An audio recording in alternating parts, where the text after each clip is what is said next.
Hello! So for today's video, pag-usapan natin yung Pinoy networking.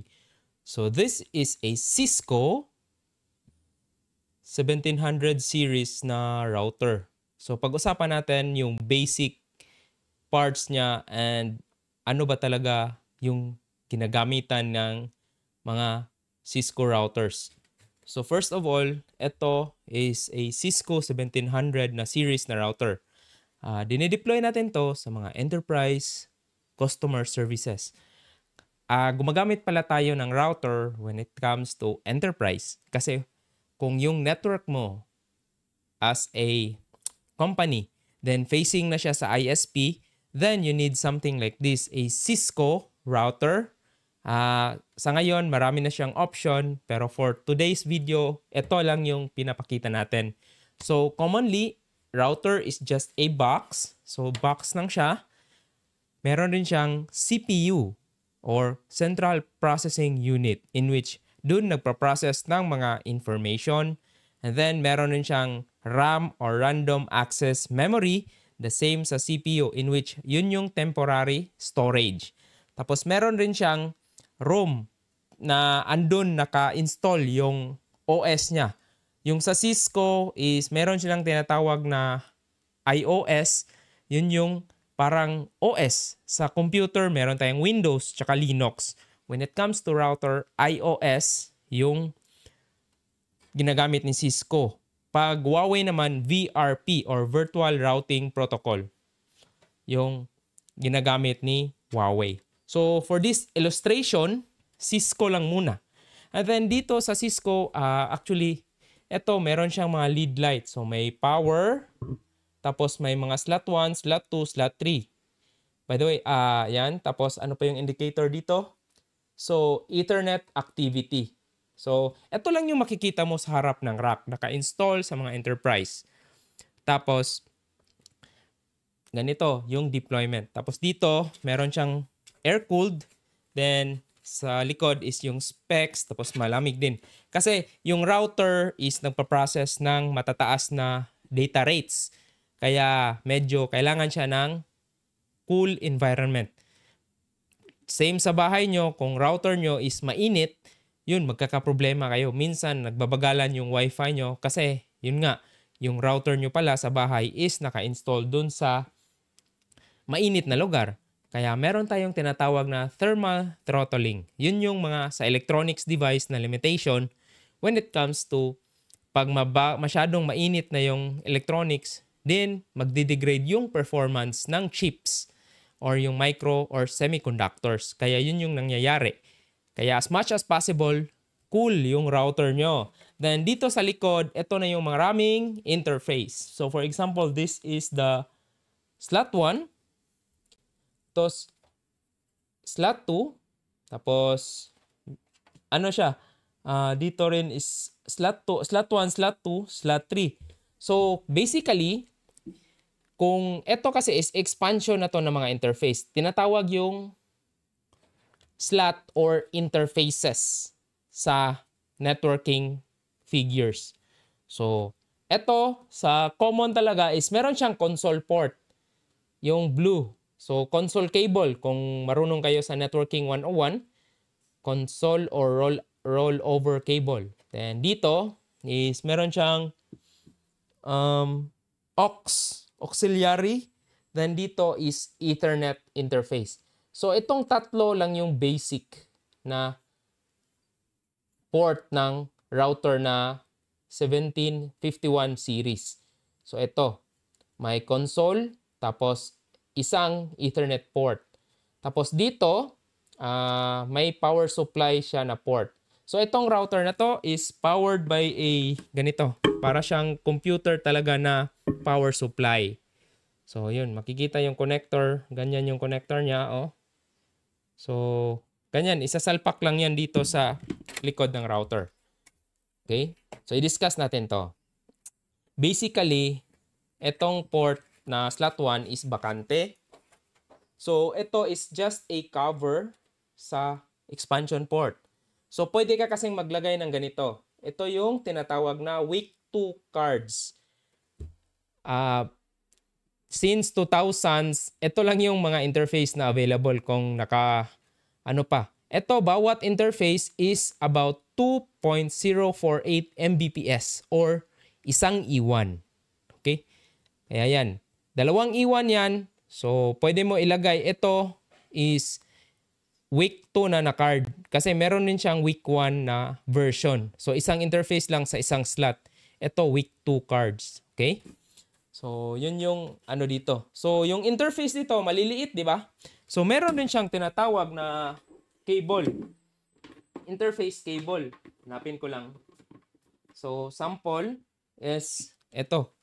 Ito yung weak na cable. Ayan. Oh, maliliit. Liit yan. So, yan. Sakto lang yan. Tapos, ito is katapat niya. Kung familiar kayo, mahilig talaga kayo sa networking since 2020, 2000s, then ito is papuntang router. Ito papuntang modem or modulator, demodulator. So, ito yung isasalpak dito sa likod ng router. So, ganyan na siya. Tapos, meron para siyang serial. Serial talaga siya. So, yun. Ganun lang. Tapos, pwede nyong i-lock yung mechanism para secure talaga. So, ito yung history ng router, no?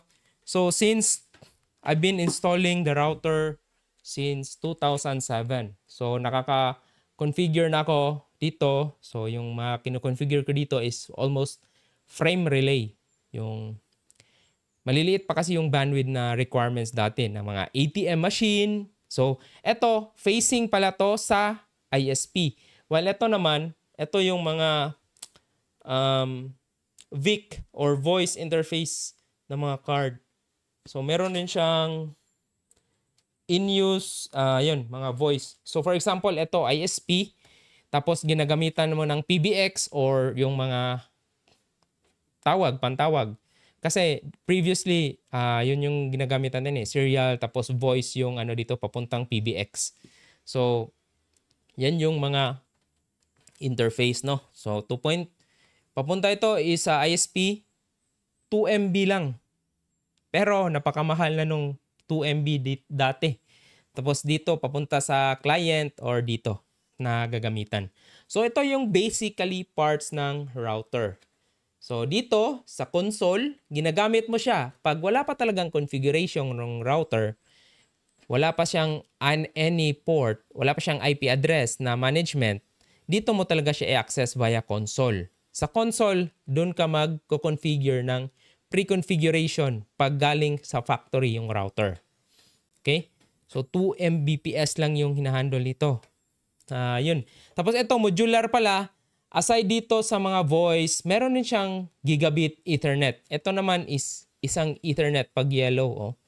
So, any katanungan regarding sa router is pwede nyong i-comment sa baba. Or kung meron kayong experience about this router and ano ba talaga yung mga katanungan. So, yun. So, basically, configuration dito sa 2 Mbps is, ano siya, frame relay. Tapos, kung, for example, itong router na to is isang branch dun sa main branch in which malaki na yung router. Pali ito kasi pang maliitan. Meron din kasing malalaking router na malalaking yung specs, high specs. Pero ito, since ginagamitan ng week 2, kaya yun, pwede siyang pang branch only. Aside dito, for example, meron kang ATM machine or yung mga withdrawal. Dito kinoconnect yung ATM machine. Tapos bago mag-modem, kasi para makaharap niya yung network ng branch. Kaya ganito yung setup niya. So, ito is a starter course lang. Kung meron kayong gustong in-depth is mag-subscribe kayo and member sa channel na to. This is about the Cisco router. Okay? So, not only that, yun. So, basically, pag ganito, isang branch, ganito. Tapos, kung headquarters na in which naka-hub topology, so yun, dun siya lalaki na yung network mo. Okay? So, ganun lang yung setup nito. Simple, and yet, napakamahal ng isang router na ganito during that days.